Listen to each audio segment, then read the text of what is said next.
Hello, everyone. My name is Raven, and this is the Rainbow Veteran Podcast. Welcome to the first episode of the show, and I would like to start this episode with a little bit of background on who I am.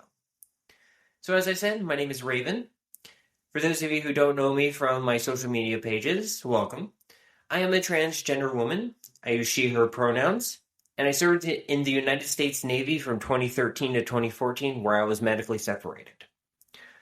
This show, the Rainbow Veteran Project, originally started as a TikTok, which, for those of you who came from my TikTok, don't worry, it's still going to be there. But I started the TikTok as I became more and more involved with veteran spaces and LGBTQIA plus organizations when I moved here to Pittsburgh. I didn't really feel like a veteran for a long time. Well, I could argue I had the quote-unquote right to say I'm a veteran. I still kind of felt like a half a veteran because I never served all 4 years. And so that stuck with me for a long time. And I'm still struggling with that, honestly. But thanks to some advice from some older veterans, I kind of have to get over myself, essentially. But as I've gotten into these intersections of both the LGBT community and veteran spaces, I noticed some weird things going on.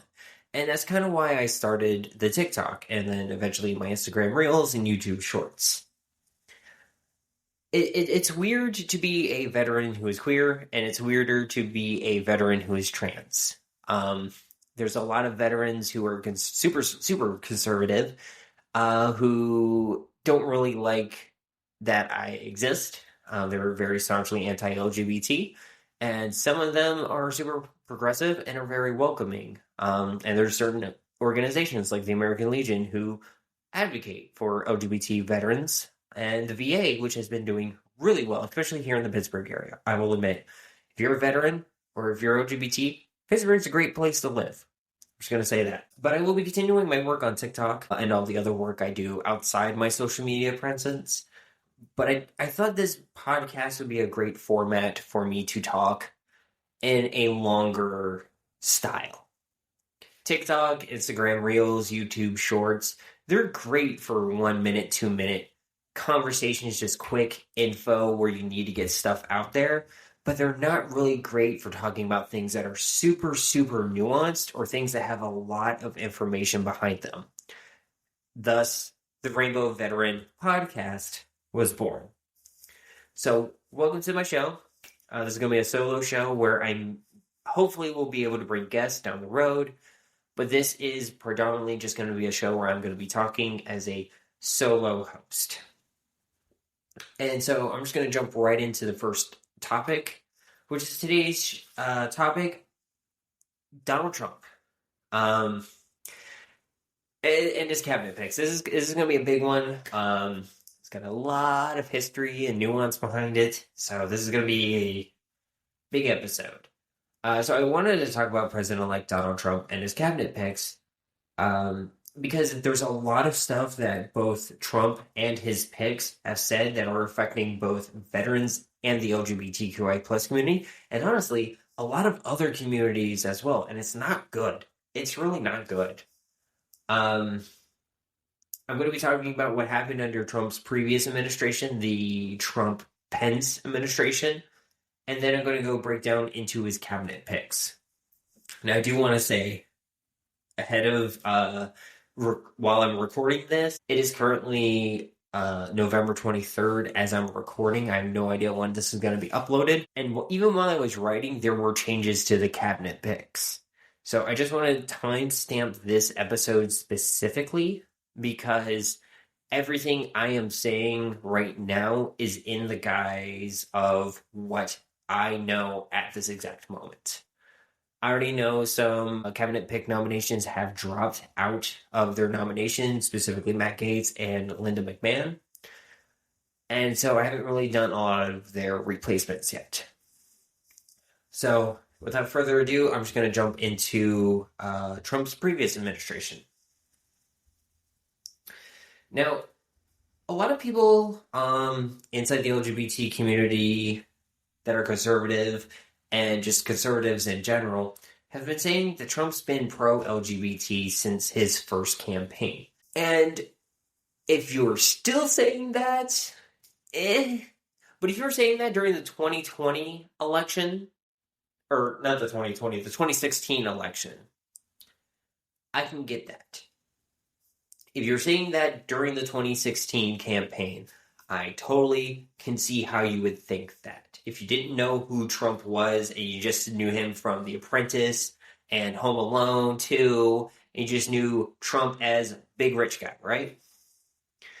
During 2016, Trump was on Good Morning America talking about the transgender bathroom ban bill that was going on in North Carolina. And at that time, a lot of businesses were threatening to leave North Carolina if that bill was implemented. And Trump was like, look, just let people use the bathroom with their gender identity. It's not that big a deal. You're going to hurt North Carolina in the long run. You're going to hurt the economy of your state. And it's just going to be more of a hassle than it's to deal with. It's not that big of a deal. This was 2016 Donald Trump.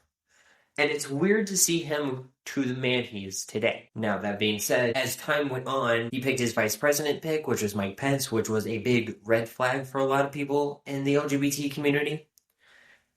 And it was a big deal, I will say, because Mike Pence is a long-term politician. He was the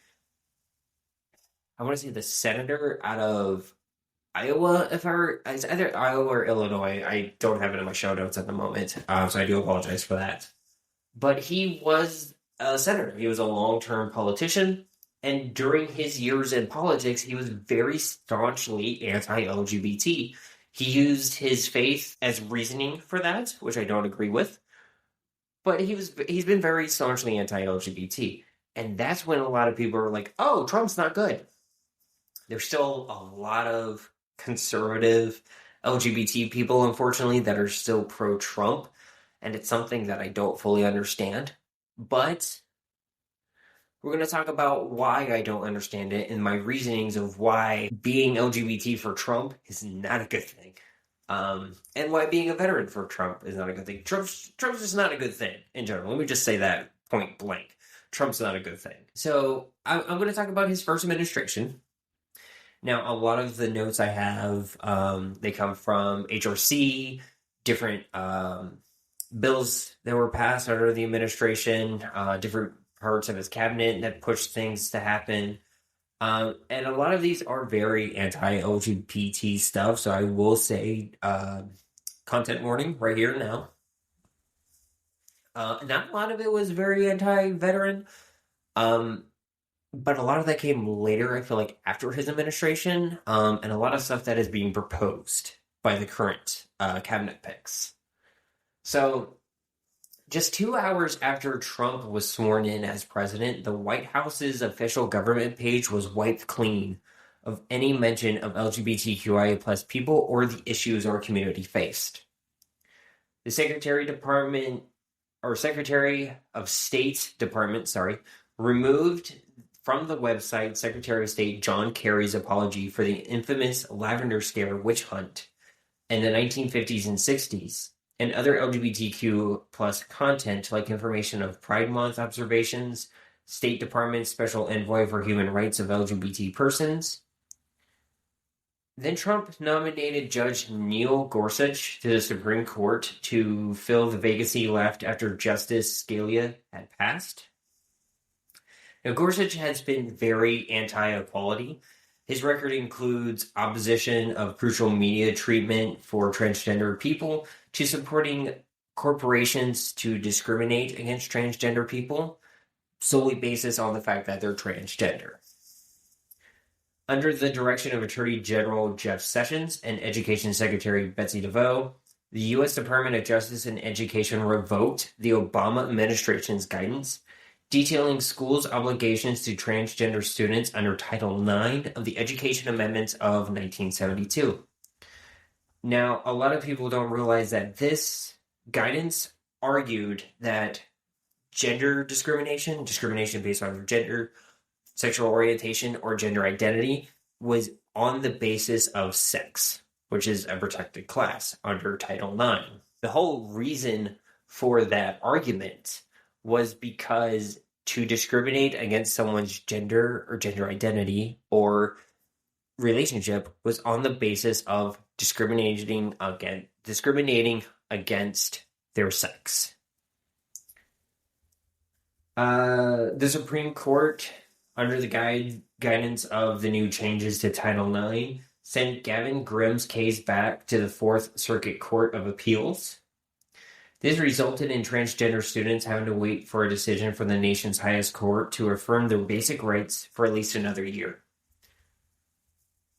Trump's Housing and Urban Development Department, or HUD, led by anti-LGBTQ proponent Secretary Ben Carson, withdrew 2 notices impacting LGBT people.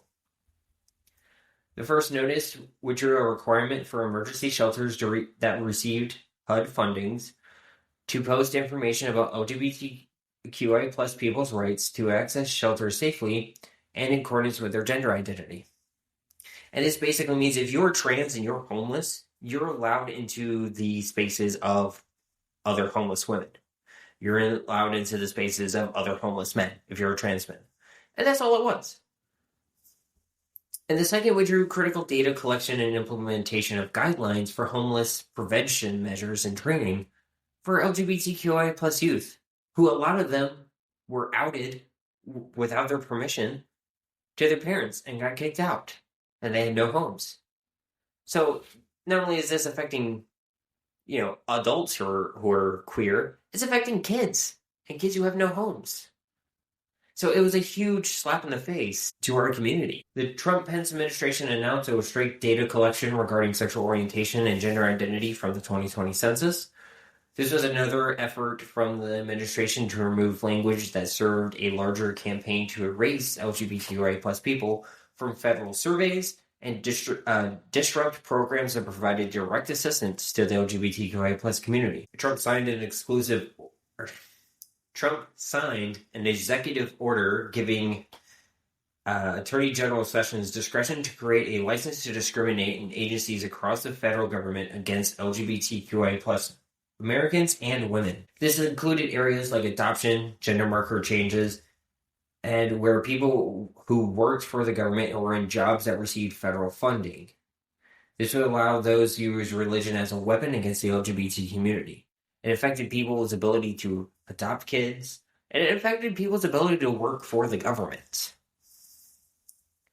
The Trump administration released its budget for the fiscal year of 2018, filled with draconian cuts to safety net programs that was devastating to millions of Americans. On the chopping block were critical programs that focused on preventing, fighting cures for diseases, programs that provided health services to people living with HIV and AIDS, low-income women, children, people with disabilities, and elderly people, something that they were already proposing with similar cuts to Social Security and Veteran Affairs fundings. Trump made a move to reinstate a ban on qualified transgender people serving in the U.S. military. His action announced on a series of tweets, which could have resulted in the discharge of an estimated 15,000 transgender Americans serving our country. This move was a blatant political maneuver, and it was to appeal to the most conservative anti-LGBT rhetoric of Trump's political base, but it also would have affected military morale and readiness. And that's something I don't think a lot of people understood, especially the civilians, is 15,000 people in our United States military is a lot of people. Like, we only have a certain amount of people in our military, and only 1% of the population serves in the military. Think about it this way. In the Guards or Reserve, there's only just a little under 770,000 reservists.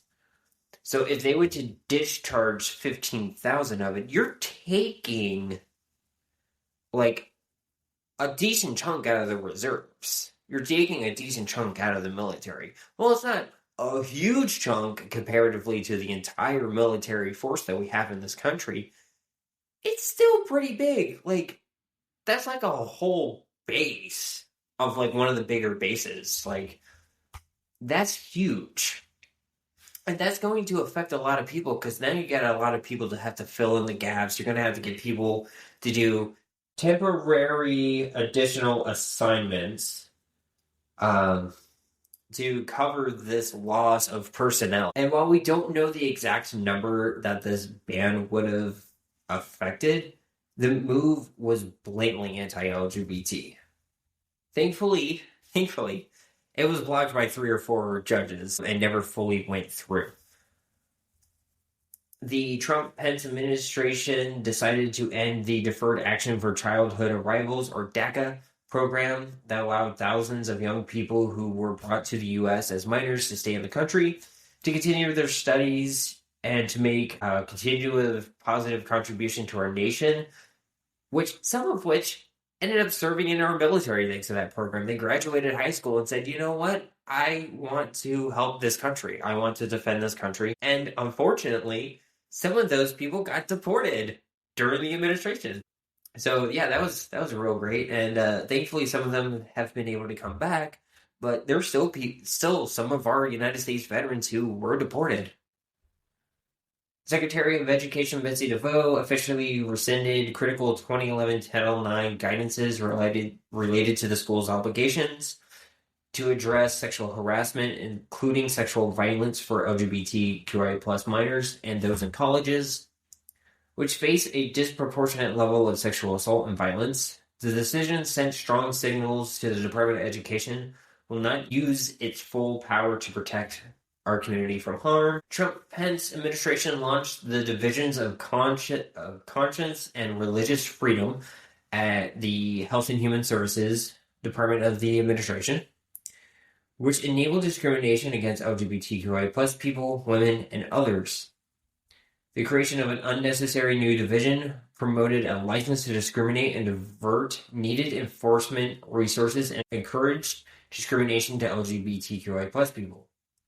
This allowed doctors and nurses to refuse to see anyone who was queer due to religious beliefs. The administration ordered the Bureau of Prisons to use, quote, biological sex, unquote, in determining how transgender prisoners are assigned housing, putting them at a significant risk for abuse, assault, and other types of discrimination within the prison. The administration founded the Religious Liberty Task Force. This task force brought together department components to coordinate their work on religious liberty litigation and policies, which was used to implement the Attorney General's 2017 Religious Liberty Guidance. VP Mike Pence went to speak at the Values Voter Summit in 2018 to speak along numerous anti-LGBT extremists, such as Elizabeth Johnson, Dr. Paul McHugh, and Dr. Sebastian Seb Gorka. Trump's Solicitor General Noel Francesco argued to the Supreme Court that civil rights protections banning discrimination on the workplace did not cover transgender employees. Just days after the New York Times revealed the Trump-Pence White House is attempting to redefine sex across the federal government in order to justify their decision to refuse to protect transgender people under civil rights laws. The Trump-Pence administration opposed the Equality Act. There are some things that the previous Trump administration did. I don't want to spend too much time because we've already seen what he's about. I'm just going to fast forward here to his own words, Agenda 47. A lot of people are tying Trump to Project 2025. And as of recording this episode, a lot of people during the campaign said, no, it's made by the Heritage Foundation. It's not going to be effective. It's just a Republican think tank group. Which a lot of us on the more left side of the spectrum and the anti-Trump politicians and people have said, well, if you look at his previous administration, he pretty much did 2/3 of what they wanted him to do. So his track record's not that great. And he's appointing one of the co-authors of Project 2025 to one of his cabinet picks, which is just great. So to kind of combat the Trump's not tied to 2025 rhetoric, I'm just using Trump's own Agenda 47 and his words from his own mouth. So, this first one is from the American Academy. Quote, in recent weeks, Americans have been horrified to see students and faculty at Harvard and other once respected universities expressing support for the savages, jihadists who attack Israel. We spend money on higher education than any other country, and yet they're turning our students into communists, terrorists, and sympathizers of many, many different dimensions. We can't let this happen. It is time to offer something dramatically different. Now, this is a lie tactic to pull focus away that many colleges by students and the faculty have been against him and critical of not only Trump, but also the Biden-Harris administration and the war crimes that are being made by the IDF. And Trump wants to pull funds from anyone who would criticize him. We're already currently seeing this with Bill H.R. 9495, which unfortunately, at the time of recording, has passed the House and it's on its way to the Senate. So, the bill would let the Secretary of Treasury be able to label any non-profit a terrorist organization if it does not comply with Trump. And this is a dangerous thing because this is censorship from the government. The thing is, not a lot of people realize the way the language is. It is the Secretary of the Treasury who gets the final say and says, nope, you're not a actual nonprofit. We're taking your nonprofit away. So if you are a nonprofit that sends relief, like aid relief, to those affected in Palestine, in Ukraine, if you're a veteran organization that has been critical of Trump, if you're an LGBTQI plus organization, you could lose your nonprofit status. And that is a dangerous thing for this administration to have in their tool belt. This next part is going to be from Rebuilding America's Depleted Military. We have very few people signing up to join to our military. The actions reveal just what an insanely dangerous situation Biden and the determined warmongers have led us into. Less than 3 years ago, I had fully rebuilt the United States military and steered America into a strong global position.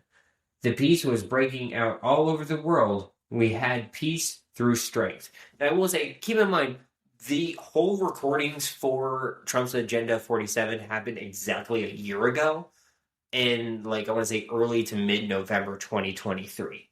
So when he's saying 3 years ago, he's saying 2020.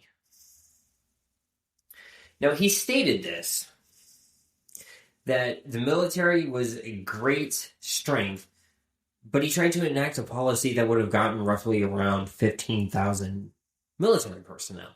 And that's just those enlisted. That's not even thinking about the civilian side of it. There are reasons why people aren't staying in the military or, enlisting. And that issue is not really a presidential issue. It's a systematic issue in and around the military. And the thing is, Trump didn't even try to attempt to fix that during his previous administration. It's something that, honestly, any bill that went under the Biden-Harris administration was shot down by Republicans or voted against heavily by Republicans. Issues such as toxic leadership, MST or military sexual trauma, issues with health care in and out of service, the struggle to get veteran benefits after service, VA benefits after service. These are all issues that need to be addressed, but need to be taken care of with more training and better funding to take care of those who have served. A lot of folks see the poor treatment of our veterans, especially from Republicans that voted no on bills like the PACT Act, and say, why should I bother signing up when they treat our veterans this way? We had a massive decline in enlistment between the Vietnam era and I want to say the at least OEF Operation Enduring Freedom and Operation Iraqi Freedom, there was a big decline because a lot of people saw how the Vietnam era vets were taken care of. I mean, Born in the USA by Bruce Springsteen is literally a call out to the poor. It's a call out to the government saying, hey, you're treating our Vietnam vets like garbage. And I may do an episode specifically on the issues of retention and recruitment issues with the military down the road. That's something I got to do a lot more research on. And it's just something I'm just barely scratching the surface on. Because I will admit, a lot of people who sign up are multi-generational service members. I signed up because of that. All three of my parents, like my mom, my stepdad, my biological father, all served in the military. My mom's father, my grandfather, served in the military, and I think some of his brothers and his dad served. My grandmother served in the Royal Army in England. I'm sure my great-grandfather or my grandfather and my great-grandfather on my father's side served in the military. Like, I have multiple family members who served in the military. But the thing is my dad and my mom was like, look, it's no cakewalk. If this is something you want to do, you're going to want to do it. But I saw how long it took my parents to fight for medical care. I saw how they screwed over my parents, and I still signed up because I didn't know what else to do with my life. But that's the thing, is you're getting people like my age now who are parents, or, you know, people like my parents are a little younger than my parents, because my parents had kids early in life, that are telling your kids, you see what I've been through? And their kids are like, yeah, I don't want to deal with that. That's a recruitment issue right there. Okay, now let me not get too off tangent. Let me come back, pull myself back into Agenda 47. So this is from Protecting Students from the Radical Left and Marxist Maniacs Infecting Educational Institutions. Quote, for many years, tuition costs at colleges and universities have been exploding, and I mean absolutely exploding, while academics have been obsessed with indoctrinating America's youth. The time has come to reclaim our once great educational institutions from the radical left, and we will do that. Our secret weapon will be college accreditation system. It's called accreditation for a reason. The accreditors are supposed to ensure the schools are not ripping off students and taxpayers, but they have failed totally. When I return to the White House, I will fire the radical left accreditors that allowed our colleges to become dominated by Marxist maniacs and lunatics. We will then accept application for new accreditors who will impose real standards on colleges once again and once and for all.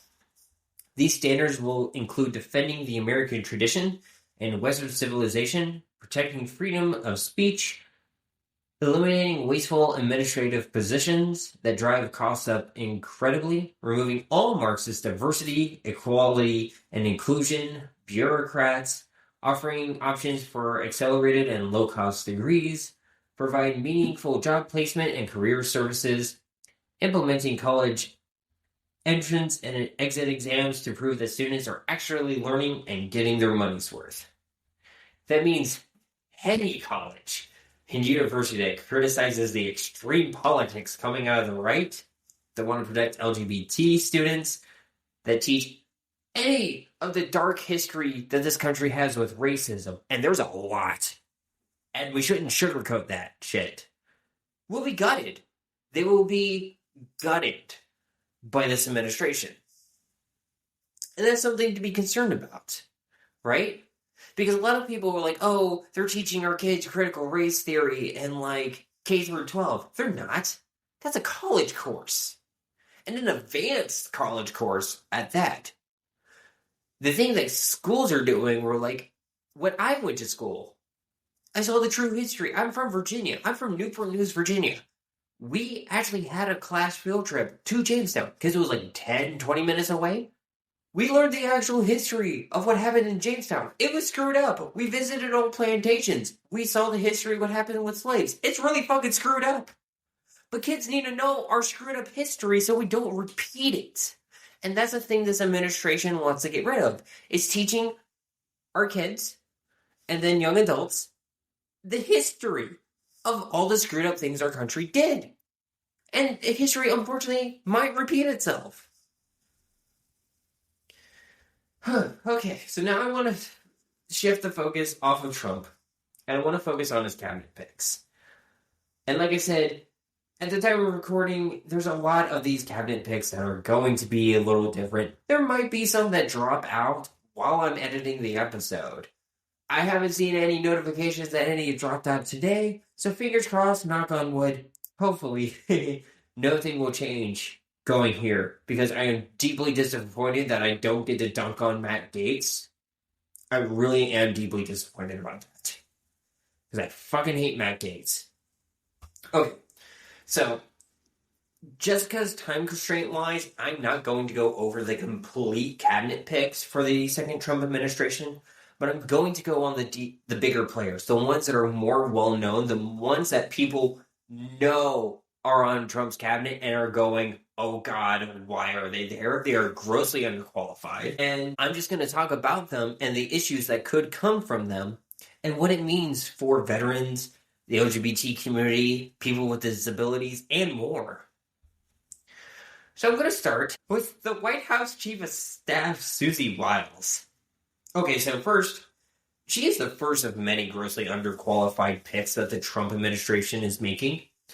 First off, I want to say that Susie Wiles has never held any high-level political position. She was Chief of Staff for the mayor of Jacksonville, Mississippi, and held some low-level, entry-level positions for members of Congress and the Department of Labor, which those are really hard to get into. I will understand. I will make note of that.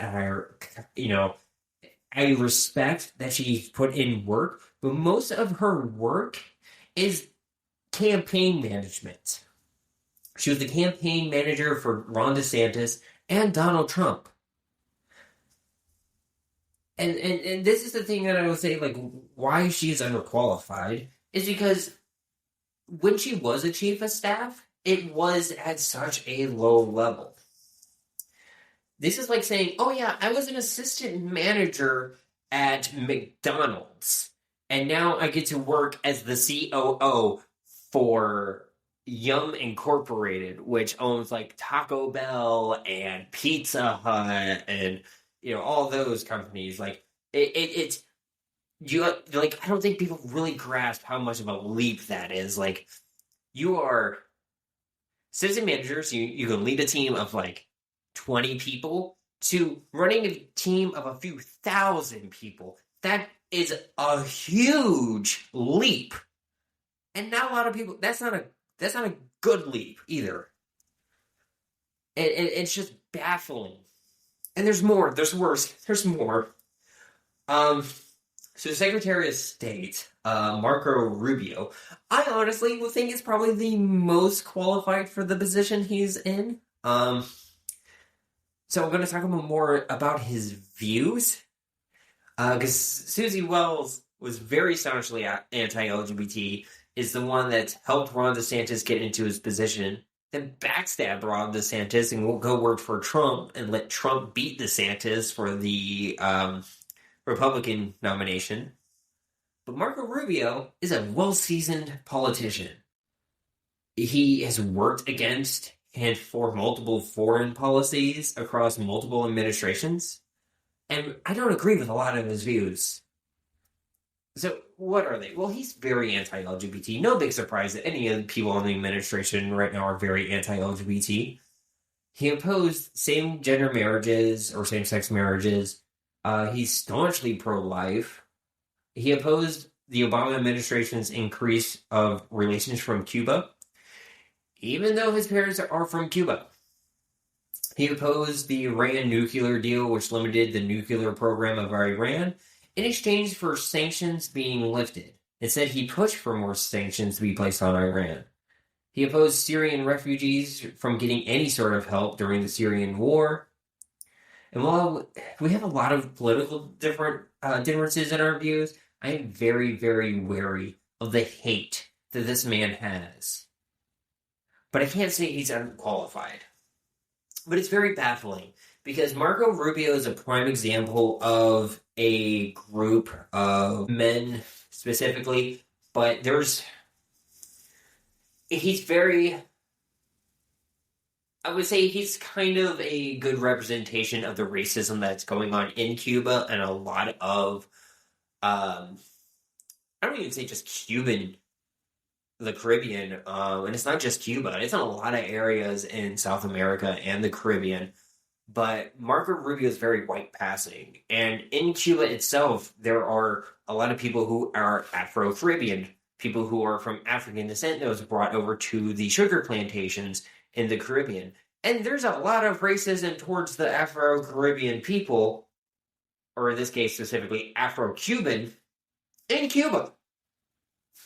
And so it's not really surprising that Marco Rubio is like this.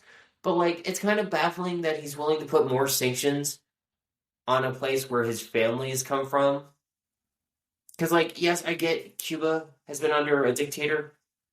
And, like, the reason why the sanctions were there in the first place. But maybe we can try helping it and not getting it to where it was. And actually kind of help the people. And, kind of take care of the problems. Because a lot of it was started by us anyway. That's a whole nother tangent on history that I'm not going to go down. So, the original pick for Attorney General was Matt Gaetz. And he dropped out probably because of the House of Ethics report that was going to come out about him. But interesting, I do want to make a quick interesting point about that. Is Marjorie Taylor Greene was about to say, if we're going to put the ethics report on Gates, we should do it on all the Republicans. Which kind of makes it sound like that sexual assault on women and minors is a big thing for the Republican Party right now. And a lot of people, not just me, are kind of getting that, hold on, that sounds, what? So, I want to say it here. You know what, MTG? Come on. Bring it out. I'm calling your bluff. Open that report. I want to see Gates' shit. I want to see everybody in the political spectrum. And I mean everybody in the political spectrum that has hurt someone. I want to see those reports, and I want them out of office. I don't care where you are on the political spectrum. You don't fucking do that to people. And what Matt Gaetz did is appalling, and he shouldn't have been kicked out years ago. Now, moving on to the rest of the cabinet picks. Todd Blanche is the pick for Deputy Attorney General. I'm not sure if Trump's going to pick him to replace Matt Gaetz, but it's weird. So Matt Gaetz has only, in his history as the first pick, only had 9 court cases under his belt before he became a politician. He has a short lawyer career. Todd Blanche, he also has a short career as well. So Todd Blanche is a lawyer by trade, but he was also Trump's lawyer during the trial of State of New York versus Donald Trump, where Trump was found guilty of 34 felony charges. Not much is really known about Todd Blanche. He was registered as a Democrat in 2023. But now he's... and that was in New York State. And now he's moved to Florida, and as of 2024 is registered as a Republican. It's kind of weird. I don't know. I think it's a money thing. And that's just like my own little tinfoil hat moment right there. But it's weird. Not a lot is known about Todd Blanche. Okay, so this one... this one is great. And I mean that very sarcastically. The Secretary of Health and Human Services pick is Robert F. Kennedy Jr. And I can make a whole episode on RFK Jr. alone. I'm not, because this isn't really a health-focused podcast. But I'm going to shout out a podcast. There's a 3-part episode on this podcast called Maintenance Phase that talks about RFK Jr. and all the anti-vax shit that he was about, and a lot of the anti-vax stuff that's been around since vaccinations were first created. So, and the reason I say anti-vax is RFK Jr. is a staunch anti-vaxxer since the 80s. And he has stated multiple times that vaccine has caused autism. And we want that person as the head of the country's health. So, before I go into a deep dive on the anti-vax stuff, I do want to talk about Junior himself. So, for those of you who don't know, Junior is part of the famous Kennedy family. He is the nephew to John F. Kennedy, and his father was Attorney General Robert Kennedy. Unlike most of his family, Junior didn't go into politics. Instead, he went into public service. He devoted himself to environmental causes and children's welfare. He founded the Waterkeeper Alliance, which is, I believe, still the largest clean water advocacy group in the United States, and the Children's Health Defense, a mass membership organization where he served as chairman and chief litigation counsel in its campaign to address childhood chronic diseases and toxic exposures.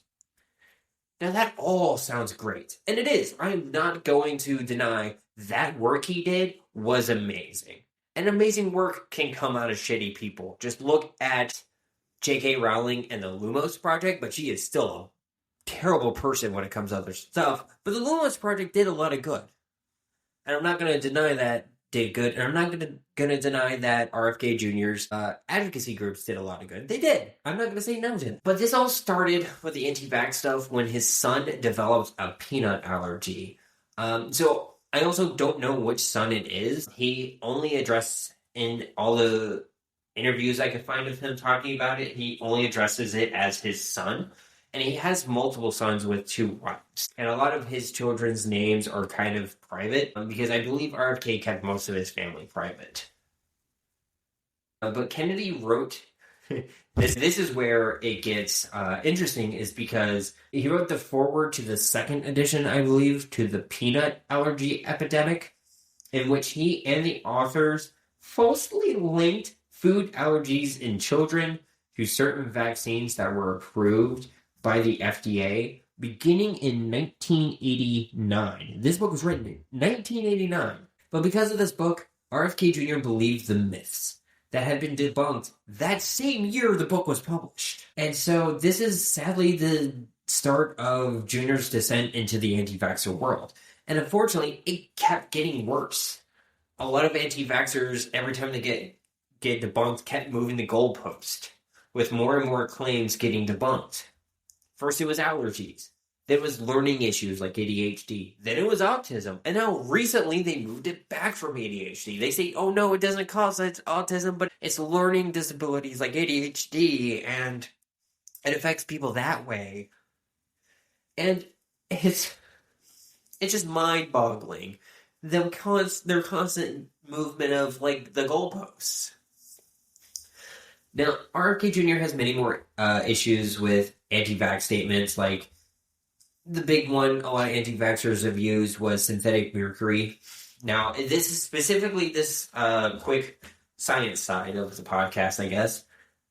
Synthetic mercury, or ethyl mercury, was specifically used in vaccines to prevent microbes from growing in it, because a lot of the vaccines were big bottles for multiple use. If you're trans, you know, like our HRT vials, you wipe the top so nothing gets in. You have a fresh, clean syringe. You put it in, you take it out, and then you put it in the person, and then you wipe it clean before and after a syringe goes in to minimize any microbes going into the vial.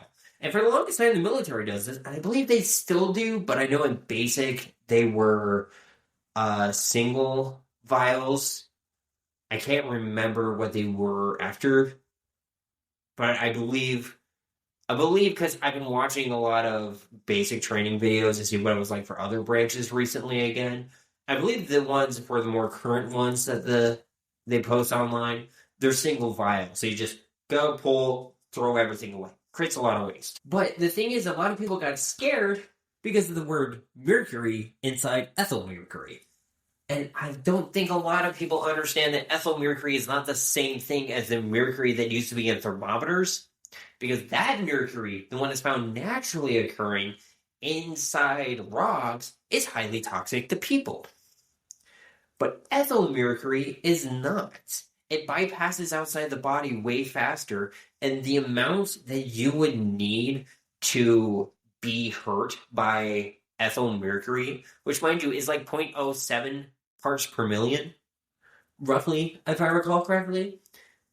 It's just the same way. It's analogy time.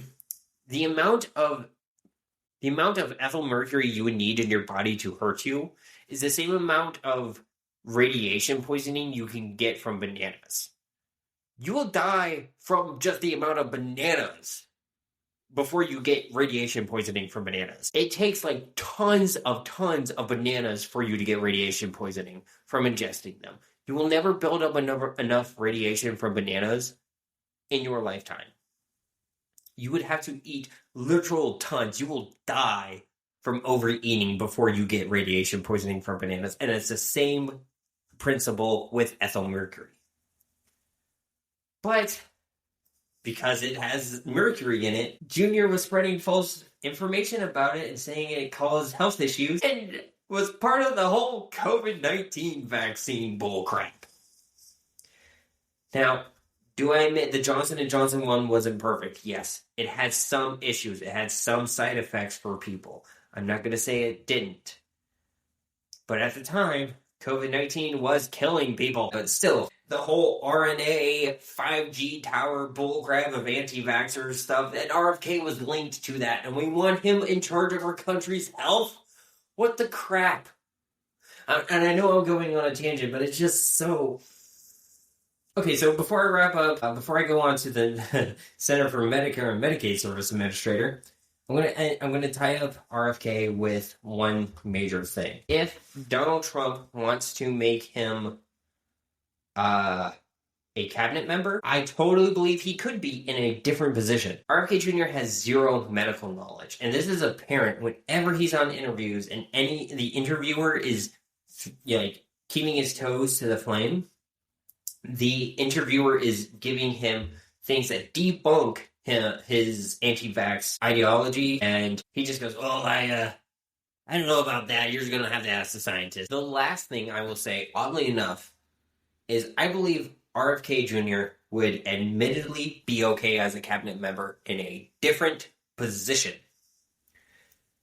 He has zero medical knowledge, and that is very apparent if you watch any of his interviews where the interviewer is debunking his claim, keeping his toes to the fire, and he pushes it off, saying that you had to talk to the science folk he talks to about it, and it's above his head.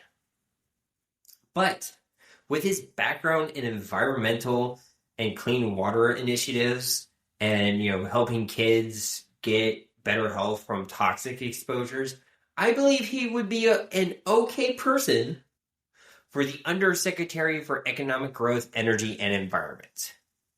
Because a big component of it is the environment. Now, he's rich, he's great at litigation and, logistics with things in different advocacy groups. So, honestly, I think he would be great as a person to be like, let's not open up the Keystone Pipeline because that wouldn't be great for the environment. I think he would be okay for that. Do I think he's still like that? No, but his historical record of his previous experiences is a hopeful thing I am holding on to as a better position for him. Because now we're going to go into someone else who has historical great experiences and kind of became a shitheel as well. Dr. Mehmet Oz is the cabinet pick for the Center for Medicare and Medicaid Service Administrator. For anyone who lives in Pennsylvania, you might remember that last year, Dr. Mehmet Oz was the pick for the Republicans for the senator seat that was thankfully won by John Fetterman. Now, why do I think historically he's okay, but then turns into a shitheel? Well, Dr. Oz, I'm just gonna start with his history. So Dr. Oz is a son of Turkish immigrants and even a dual citizen himself. Short version of his history, he rose to fame by being a well-known cardiothoracic surgeon which is a doctor specifically dealing with anything in the chest cavity. So think your heart, your lungs, your blood vessels in there. So anything that's underneath your rib cage. He was a surgeon for that and did a lot of great open heart surgeries. He was very well known in his field for that task. And he even became a professor at Columbia University, a really well-known medical university. But everything changed for him when he began to appear on the Oprah Winfrey Show and even had his own segment, Second Opinion with Dr. Oz. Everything at this time still wasn't bad. A lot of it was still grounded in science. Had some questionable sources on some things, but mostly everything was grounded in science or sound theory. But everything went off the rails with the Dr. Oz show. It became a medicine show and a hunt for ratings over actual science. A lot of episodes were created like late night cable QVC episodes that tried to sell miracle cures for things like cancer, diabetes, and many more in one single product. I shit you not. One example of an episode was green coffee beans. Coffee beans before they were roasted on the show was designed to be a weight loss cure, a cure for cancer, and a cure for diabetes. On his show. And he got in trouble for that. He actually got in trouble and was brought up to the government for a lot of falsifying information. And then during COVID, Dr. Oz thought it would be okay keeping kids in school. He thought it was a good idea to keep kids in school, which would have resulted in about 3% of kids across the country losing their lives. And now think about that. 3% of kids. That's a lot of kids. That's hundreds of thousands of kids. And he thought it would have been okay for them to die. But he was under the guise of, it was for keeping their education. Like, motherfucker, we had them on computers and Zoom. They were still getting their fucking education. And I'm not sure if any of you are parents or have younger siblings. Like, I had a little sister when I was 15 or 16. So she was going to school when I was in college. Like, she was going through grade school. Kids are fucking petri dishes. If one of them gets sick with a cold, everybody in their class is getting sick, and then also all of their fucking parents. And you want to do that with, like, a super infectious, deadly disease? Get the fuck out of here, doctor. Like, Zoom wasn't a perfect position, but it kept people from getting sick. And then he ran for the open Senate position here in PA. Now, he could be the one in charge of Medicare and Medicaid, and this worries me a lot. Because he would determine what kind of services, surgeries, medications that people would get by these programs federally. Now, some states do have the ability to change things and approve things that the federal government doesn't, but, like, there's still a lot of rules that they have to follow for the federal government. And if they don't follow all the rules, they could lose their federal funding. So we have a potential doctor who spread medical quackery for 13 seasons and got in trouble with the government will be placed of the head of people's insurances through ACA, or the Affordable Care Act, also known as Obamacare. Great. Brilliant idea, Trump. Okay, this next one is not even an official position. I will say that first and foremost, it's not an official position. This position has to be voted on and made an official position by Congress, and I highly doubt they have enough votes to be able to go through that. But it potentially could be, and it's a big one where people's benefits are going to get cut, especially veterans, so I do want to talk about this. The Department of Government Efficiency, or DOGE, picks are Elon Musk and Vivek Ramaswamy. First off, why is it called Doge? It's not your stupid Bitcoin company, Musk. Grow up. And I know as this episode is going on, I'm becoming more and more angry, but there's a lot of shit that is fucked up, specifically with this. And this is what made me want to do this episode. So I'm gonna be a little angry. Okay, so both Elon and Vivek have talked about how they want to cut, quote, unnecessary government spending, end quote. But this would include cuts to veterans' benefits and the VA budget itself. And I'm pulling this directly from military.com. Quote, the pair do not specifically call out the VA, but types of spending they're taking issues with include about $120 billion for Veteran Affairs medical services, according to a report issued earlier this year from the Congressional Budget Office. Historically, in order for a federal agency to operate, Congress passes two different types of legislation: an authorization bill to authorize funding and appropriations bill to actually allocate the funding. For example, the Pentagon. Congress passed the National Defense Authorization Act and a Pentagon appropriations bill every year. But for most federal agencies, Congress hasn't bothered with the authorization bill in years, instead streamlining its work by considering the appropriations bills to be self-authorizing. And I'm going to just explain this in Barney terms for y'all, okay? This basically means that there are certain things in the federal budget bill that are just given.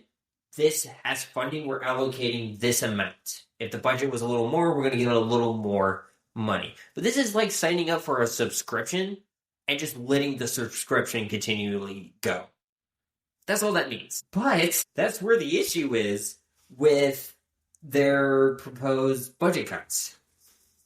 So according to a 2023 report from the Congressional Research Service, notes the distinction between authorization and appropriation bills is, quote, based on chamber rules rather than constitutional or general statutory requirement, which basically means a group gets together and talks about how much money they're going to pay for a subscription. Are we going to do the premium plan this year, or are we just going to go with the standard plan this year? Or actually, I think we need to add more money, so we're going to do the super extra deluxe plan this year. It comes with a keychain. For VA medical services, the last authorization bill was 1996 with the Veterans Healthcare Eligibility Reform Act, according to the Congressional Budget Office report. That is 28 years ago. I was alive for 1 fucking year the last time an authorization bill was placed for the VA. That's how fucking long ago. A whole ass adult who served in the military has been alive longer than the last authorization bill. The op-ed from Musk and Ramaswamy about their plans for Doge, which is the same name as the stupid coins, confirmed that they will pursue an idea Ramaswamy first floated on Twitter. Quote, we can and should save hundreds of billions of dollars each year by defunding government program which Congress no longer authorizes. We will challenge any politician who disagrees to defend the other side. This would affect me and my fellow veterans greatly because we haven't had an authorization bill for the VA since 96. So under that proposal right there, that would cut out VA funding. Now, a lot of people could come up to defend, and a counter argument is, well, it's a proposal, it's just a quick tweet, it's not actually something he's putting into effect. But this guy has said a lot, and I'm going to go on this because I have a fucking bone to pick with Ramaswamy. Ramaswamy is the biggest part I have an issue with this, and I got a fucking bone to pick with him, okay? So I'm going to just get started. So, a little background on him. He's an American citizen based on the fact that he was born here. He is considered what a lot of people may refer to as an anchor baby. Both of his parents immigrated to the United States from India, and he has stated this in an interview that he was born before his mother became a citizen. He was born here in the States before his mother took the citizenship test. His father has never taken the test. And this is something that I don't understand because some of the other people on Trump's side and team want mass deportation. And a lot of them have said in I can't remember the guy's name, but it was in a contrast to an interview, is if you want to have mass deportation, what about the families here? Deport them too. You want to keep the families together? deport the entire family. So anchor babies would get deported. So Vivek and his mom, if his dad got deported, would get deported with him. So there goes one of your cabinet picks. But why is Vivek for this guy? You know? That's something I don't understand. And it's something that I don't understand with a lot of the current MAGA Republicans. They're only looking out for their best self-interest, and they do not care if it fucks anyone else over, including their own family. And that irks me to the nines. So, a little more on his background. He is actually quite successful in terms of money. He is a pharmaceutical company owner. He is part of Big Pharma. He started and runs Rovant, I don't know how to actually pronounce it, Sciences. He was formerly an opponent of Donald Trump during the Republican candidacy pick races this year, and has spoke out against Donald Trump, just like J.D. Vance did. And I don't get why you went from that and you want to work with him. I don't get MAGA at all. But after coming fourth in the Iowa caucus, Vivek dropped out of the race to be the GOP pick, and now he's turned around and endorsed Trump. But since the pick, and even before it, Vivek has been very critical of government spending. But now that he is the pick for the government efficiency, he's become more and more vocal about it and what areas he wants to cut. In an interview, he was asked how he would cut government spending. And he almost said this like a joke at first. But, quote, simply, if your Social Security ends in an odd number, you're out. If it's an even, you're still in. That gets rid of half the spending towards Social Security. Even if you're still in. And we could take it even further by looking at the first number. If it starts with an odd number, you're in, and an even number, you're out. Now we're at 75% saving right there.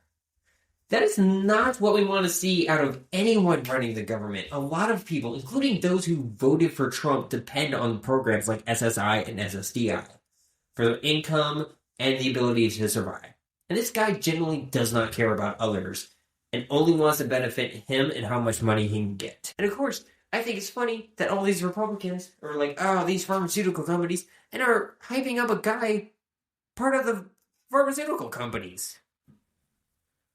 And you know, speaking of corporate overlords, let's talk about dark gothic MAGA himself, fucking Elon Musk. I find it ironic that Musk has also joined the anti-immigrant bandwagon, because unlike Vivek being born here and being an actual U.S. citizen, Musk is an immigrant from South Africa. Now, he did technically have dual citizenship because his mother's from Canada, but he was born and raised in South Africa. And even with his Canadian citizenship, he could only visit the United States up to 3 months without a visa. Now, he did come over here with a student visa, and he did go to school at the University of Pennsylvania, and then decided to transfer to Stanford University after he got his bachelor's at the University of Pennsylvania. Yet he never enrolled in classes. So Musk became an undocumented immigrant. So while he was here illegally, without proper documentation, without a visa to protect him, he started a few companies and making money here in the States and paying taxes. But he never became a citizen until 2002. So for about 7 years, he was here without a visa, without any proper authorization to be working in the country. And that's a point of the major flaw of the rhetoric coming out of MAGA as a whole. It's hypocritical and fueled by racism, because you only want to deport the ones of color. You only want to deport the immigrants who are from Mexico or from the Middle East. When people who are white like Musk, it's fucking fine. And here's another thing. Elon bought Twitter. He bought it for like, what, $44 million or $44 billion? I can't remember which one. But unlike Vivek, Elon has lost a crap ton of money on multiple companies. He started X.com, which eventually became PayPal, and got kicked out by the board. He shoehorned his way into Tesla, took it from underneath from the two people who actually started it, very Roy from McDonald's of you. And then when he bought Twitter, it's lost 41% of its total value. So literally, the guy does not know how to operate things efficiently because everything he touches is getting run into the ground. The Cybertruck kept getting delayed because they couldn't get proper funding. People kept pulling back their pre-orders and asking for their money back. They had a lot of issues when they first rolled out. And this is the guy we want to run the efficiency for the government? He can't even keep his businesses profitable. He tanked Twitter. How the hell do you tank Twitter? And, I'm not surprised because the president, everyone's like, oh, he's a great businessman. How the hell do you bake up casinos? It's the same thing. They're money-making generators, and yet these idiots don't know how to operate things, and they lose money. I mean, why them in charge of the government's money? And here's the thing. On the Joe Rogan show, Musk did make an appearance and talked about how his trans daughter, who's staunchly against her father, was killed by the woke mind virus, saying, the woke mind virus killed my son. So with a mentality like that, we can safely say that Musk has zero issues cutting funding to anything LGBTQI plus related. Zero. It's a pretty good assumption that he bought. And I'm not even going to say assumption. It's a pretty good guess. It's an educated guess that he bought Twitter just because of that. And it's for free speech, but then it's blocking anybody who criticizes him. Okay. Also, he performed illegal payments to people. There's someone here in the Pittsburgh area who won $1 million because she vowed to vote for Donald Trump. That is illegal and a felony because that is voter tampering. And yet, we want him as a cabinet pick. Great. And I think this one's going to be my last one because this one is a huge one, and I'm already over an hour recording. Of course, this is before editing because I did have to re-say some things. But this one really gets under my skin. Pete Hegseth, the cabinet pick for the defense secretary. Pete Hegseth is a fellow veteran. He was an officer for the Army National Guard. I believe he got it to the highest rank of major. And was a political commentator. I think he still technically is. I don't know if he's dropped it since getting the pick nomination. But he's a political commentator for Fox News show Fox and Friends. So his military career starts in 2003, goes until 2014. He gets out for 5 years, re-enlists in 2019, and then gets back out in 2021. So he graduates from Princeton in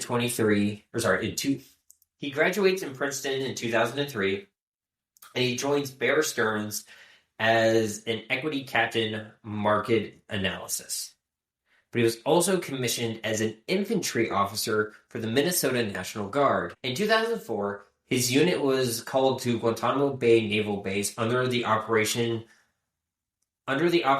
control of the 3rd Battalion, 187th Infantry Regiment, and 101st Airborne Division, where he served as an infantry platoon leader and was awarded the Army Commendation Medal. Shortly after returning from Cuba, Hegseth volunteered to serve in Baghdad and Samaria, Iraq, where he served first as an infantry platoon leader and later as a civil military operations officer. During his time in Iraq, he was awarded the Bronze Star Medal, Combat Infantryman Badge, and a 2nd Army Commendation Medal. Hegseth returned to active duty in 2012 as a captain. He deployed to Afghanistan with the Minnesota Army National Guard and acted as a senior counterinsurgents instructor at the Counterinsurgents Training Center in Kabul. In 2014, Hegseth was promoted to the rank of major and left active duty to be assigned to the Army Individual Ready Reserve. And in 2019, Hegseth rejoins the National Guard. In 2021, he volunteered as one of the up to 25,000 National Guard troops authorized by the Pentagon to be put on active duty to protect the inauguration of Joe Biden on the 20th of 2021, but was one of the 12 soldiers removed from that mission. On January 14th, a fellow Guard member who was the unit's security manager and anti-terrorism team at the time sent an email to the unit's leadership notifying them of a tattoo reading, I'm going to pronounce this wrong because I don't know Latin, Des Volt, or God's Will, on Hegseth's bicep, and previously attributed his removal from the assignment for his Jerusalem cross tattoo. Hegseth said the National Guard superiors determined his tattoos were connected to extremism while maintaining that they were simply basic Christian symbols. And he went on to a podcast about this. And that clip keeps going all over Mega's TikTok and saying, like, see, he's not an extremist. But here's the thing. The issue with the Jerusalem cross and the Des Volt tattoos, while being originally attributed to the Christian Crusades of the 11th century, which they did a lot of horrible shit too and killed a lot of people under the name of religion, these symbols and phrases have been co-opted by white supremacy groups. And they were doing this before Hegseth went into the military. Like, they were doing that like in the 80s. So, since these were tied to these things, the Army National Guard and Big Army in itself was in their right to remove Hegseth when covering a president and a vice president who's a woman of color. Like, of course they would have done that. I believe in the interview he does say that it was for Obama, but the official timeline that I have gotten is for Joe Biden. So I don't know if it was for Obama. Either way, it has tattoos tied to white nationalists. And even if he got it, I'm going to give him a big caveat here. I'm playing devil's advocate. Even if he got it and didn't realize that it's tied to white nationalists, he could have done some fucking research or asked, hey, why was I pulled from the team? Oh, it's because of my tattoos? Why is it because of my tattoos? Oh, they're tied to white nationalists? Well, I don't want to support that and people thinking I'm that. And get covered up. Get laser. Get something. You can still have Christian iconography on your fucking body. I don't give a fuck. But they're very obviously being used by white supremacists, and I think you fucking know that, Pete. I think you fucking know that. And another note about that podcast, which I don't know the name, is a big veteran podcast. I know that, and I hate that I don't have the name for it. He stated that he wholeheartedly believes that women should not serve in combat roles, and fuck you for that. It, quote-unquote, lowers the standard and made our military a less effective fighting force. So first off, I want to say, Pete, when you were deployed, there were women deployed in the same area you were before they were officially allowed to be in combat roles, which only happened in 2017, I believe, is when they officially became combat roles. Late 2016, early 2017. It's real fucking recent. And not a lot of people realize that. But while you were fighting, Pete, in the Middle East, Team Lioness were also fighting. They were a group of U.S. Marines attached to combat units in both Iraq and Afghanistan. They were utilized to respect local customs regarding the prohibition of men touching or searching local women during the operation.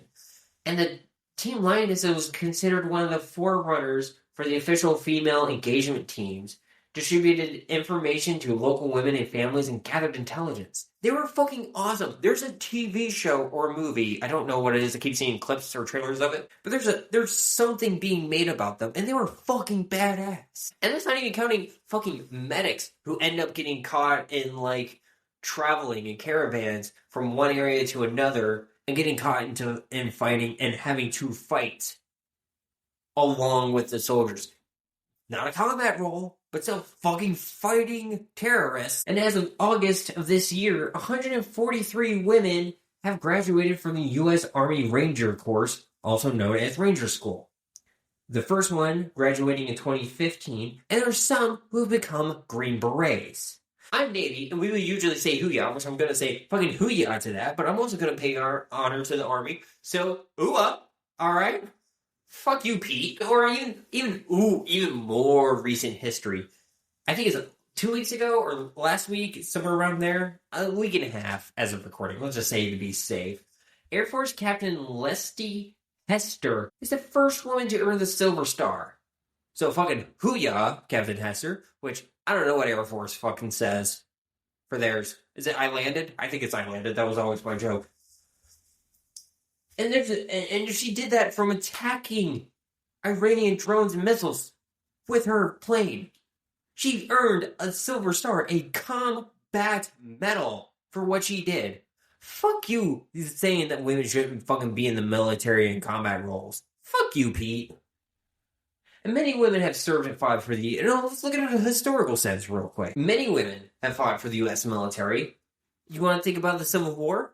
The amount of women who disguised themselves as men, pulled a Moon Lawn, and fought for the Union in the Civil War. So, to Pete Hegseth, highly doubt you're ever going to listen to this, but if you or any of your mega constituents happen to be listening to this, go fuck yourself with the women don't belong in combat roles bullshit. Fuck you, you blue falcon ass motherfucker. And that's where I'm going to end it here. Because it's, as of recording, an hour and a half long episode. And that's before I cut things. So I don't know what it's going to end up being like in the final project, but I want to be open about that. So there's a lot of politicians that are being picked and replacing those who dropped out, and many more I could have discussed that are going to be an issue for many Americans to have equal footing to the cis, white, hetero demographic in this country. There are many threats that could hurt VA funding, veterans programs, fundings that help with housing and disability. Racism and anti-LGBT sentiments have greatly increased since the election. And KKK and Nazi groups are posting flyers and marching in the streets. This is not okay. All of it becoming rampant thanks to Trump winning the election. They are getting bold, and we need to fight against that.